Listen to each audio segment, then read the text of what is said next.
Hello नमस्कार दोस्तों, welcome back once again. मैं अमरीश श्रीवास्तव आज एक बार फिर आपके सामने एक न्यूज़ की थोड़ी सी झलकियां लेकर के आया। अभी हाल ही में एक केस हुआ है। उस केस में जो महत्वपूर्ण बात है वो ये है कि बरसों एक दूसरे के साथ अच्छे संबंधों के होने के बावजूद भी एक व्यक्ति को दूसरे व्यक्ति के बारे में ये नहीं पता कि उसकी शादी हुई है या नहीं। उसका एंगर यानी गुस्सा किस स्तर का है।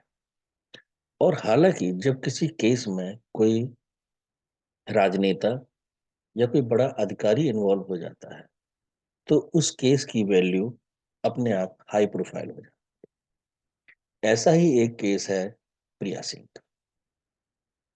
इस केस में जो सबसे महत्वपूर्ण बात यह है कि प्रिया सिंह एक बहुत बड़ी इंस्टाग्राम इन्फ्लुएंसर हैं। लाखों के लोग उनके फॉलोअर्स हैं। उनकी बातों को, उनकी स्टाइल को लोग फॉलो करते हैं। एक ऐसी घटना घटती है कि वो अपने करीबी के साथ कहीं जा रही होती है, किसी बात पे कहा सुनी होती है, मार पिटाई होती है, और जो उनका करीबी होता है वो उनको जान से मारने की कोशिश करता है। यहाँ सवाल ये नहीं है कि किसने मारने की कोशिश की। टारगेट किया जा रहा है कि वो ब्यूरोक्रेट का बेटा है। सबसे पहले तो हमारी न्याय प्रणाली में ये एक बहुत ही विचित्र बात है कि हम बजाय उस अपराधी को या आरोपी को टारगेट करने के, हम टारगेट करते हैं उसके पीछे खड़ी हुई शक्तियों। वो खड़ी है नहीं खड़ी हमको नहीं पता, लेकिन हमको टारगेट कर। ब्यूरोक्रेट्स हो या पॉलिटिशियन हो, मैं मानता हूं कहीं ना कहीं उनका सत्ता में इन्फ्लुएंस होता है। और जब ऐसी घटनाएं होती हैं तो वो इन्फ्लुएंस खुल करके सामने भी आता है। लेकिन मीडिया को या सोशल मीडिया को जानबूझकर उन सोई हुई शक्तियों को जगाना नहीं चाहिए। उसका कारण ये है कि उनको एक्चुअल में अपनी पावर का पता नहीं हो सकता कि वो किस हद तक मिसयूज कर सकते हैं। लेकिन जब हम धीरे धीरे उसमें हाथ डालते हैं तो उनको एहसास होता है, अच्छा मेरी वहां पर पहुंच है, ट्राई करती। और कई बार ऐसा होता है कि उनका इन्फ्लुएंस जो है, जो उनको खुद नहीं पता होता है, हम लोग उनको बता देते हैं कि आपके इन्फ्लुएंस से ये चीजें हो सकती। मेरी नजर इस घटना पर काफी दिनों से थी, लेकिन आज मैंने देखा ट्विटर पर ट्रेंड हो रहा है। मेरा मुद्दा बिल्कुल भी ये नहीं है कि कौन सही है कौन गलत है। देश स्वतंत्र है, 18 साल से आप ऊपर हैं, आप अपनी निर्णय खुद लीजिए।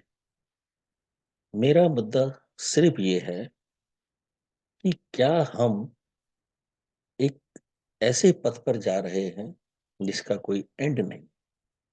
हमें इतना गुस्सा आता है, इतना फ्रस्ट्रेशन है कि हम व्यक्ति को मारने तक की सोच लेते हैं, जबकि हम उसके करीबी हैं, हम उसके प्रिय हैं, हम उससे प्रेम करते हैं, हम उससे स्नेह करते हैं, उसके लिए कई लोगों से लड़ सकते हैं। एक तो ये है। दूसरा ये है कि उस करीबी को इस करीबी के बारे में ये नहीं पता कि ये शादीशुदा है। ये बड़ी ही विचित्र बात है। मैं आपको ले चलता हूँ, थोड़ा शेयर वगैरह करता हूँ जिसमें आपको और जानकारी हो जाएगी। In love didn't know he was married. बहुत ही विचित्र बात। प्रेम में हमको पता नहीं चला कि वो विवाहित। थाने इन्फ्लुएंसर क्लेम्स कॉप्स फोर्स हर टू साइन समथिंग समथिंग। ठीक है, चलिए। Now, Maharashtra SIT to probe bureaucrat son trying to mow down girlfriend with car। Bureaucrats, अब देखिए यहाँ पर हमने कहीं पर भी उस व्यक्ति का नाम नहीं लिया है जिसने अपराध किया है। हम टारगेट कर रहे हैं ब्यूरोक्रेट को। क्यों भाई? बिना मतलब। Bureaucrat sun allegedly run car over girlfriend she described for। एक 26 साल की लड़की को सच में ये नहीं पता है कि जिसके साथ वो प्रेम संबंधों में है, वो विवाहित है या नहीं। बहुत ही अद्भुत बात है। लेकिन सबसे अच्छी बात ये है कि आज इन घटनाओं पर भी संज्ञान लिया जाता है। हो सकता है कभी समय ऐसा रहा हो कि किसी अधिकारी के या किसी मंत्री के बेटे द्वारा अगर कोई बुरा कार्य, गलत कार्य होता है तो लोग हाथ न डालते। एसआईटी अरेस्ट महा ब्यूरो, ये न्यूज़ वालों का एक स्टाइल होता है। महाराष्ट्र को महा लिख दिया। अब इससे आप समझ रही है ये महा है या महाभारत वाला महा।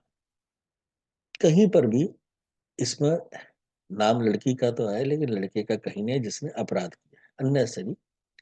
लेकिन अच्छी बात यह है कि हम इस समय ऐसे ट्रेंड में जी रहे हैं जहां पर जस्टिस फॉर पियासा ये बड़े अच्छा ट्रेंड कर रहा है। यही मेरी नजर पड़ी और मैंने देखा कि ये काफी अच्छे से चल रहा है। और अपनी दुर्दशा में यदि किसी के ऊपर प्राणघाती हमला होगा तो जाहिर सी बात है उस पर संज्ञान लेना चाहिए नैतिकता की। लेकिन साथ ही मेरा मानना ये भी है कि यदि आप किसी के मित्र हैं, करीबी, तो कम से कम उसके बारे में आपको महत्वपूर्ण जानकारियां तो पता ही होनी चाहिए कि क्या लेबल है, विवाहित है या नहीं है, मानसिक स्तर कैसा है, प्राणघाती हमला तो नहीं कर सकता। सबसे दुखद जो ये होता है, ये वाकई में दुखद, ये किसी के भी साथ ना हो, यही मेरी ईश्वर से प्रार्थना है। बाकी न्याय जो है जरूर होना चाहिए, दोषी को दंड मिले, निर्दोष को प्रताड़ित ना किया जाए। चलिए, जय हिंद, जय भारत, वंदे मातरम। अगली बार मिलते हैं किसी अच्छी न्यूज के साथ में। इसको आप अपने तरीके से भी समझ सकते हैं, समझा सकते हैं, बता सकते हैं। देखिए इन्होंने क्या लिखा है। I am very depressed and feeling very bad. There are false rumors spreading around. This is very wrong and I am fighting for my life.